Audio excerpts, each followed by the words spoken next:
తప్పు చేసిన వారిని వదిలిపెట్టే ప్రసక్తే లేదని సీఎం చంద్రబాబు హెచ్చరించారు. గంజాయి సహా మాదక ద్రవ్యాలపై ఉక్కుపాదం మోపుతున్నట్టు ఆయన చెప్పారు.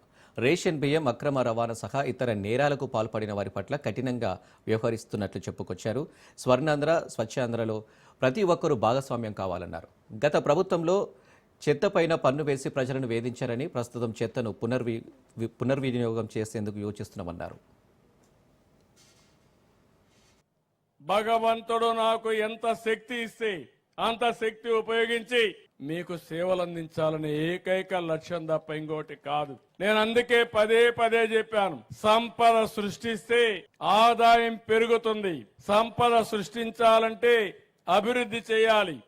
ఆదాయం వస్తే ఆ ఆదాయాన్ని పేదల సంక్షేమం కోసం ఖర్చు పెడతాం. పింఛన్లు ఇస్తాం, ఇంకా అనేక కార్యక్రమాలకు తల్లికి వందనం అన్ని ఇస్తాం.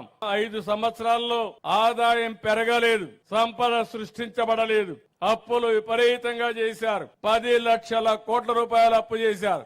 మొత్తం చేసేయాలని సంకల్పం ఉంది, పరిగెత్తాలని ఉంది, కానీ గల్లా పెట్టి మాత్రం సహకరించడం లేదు.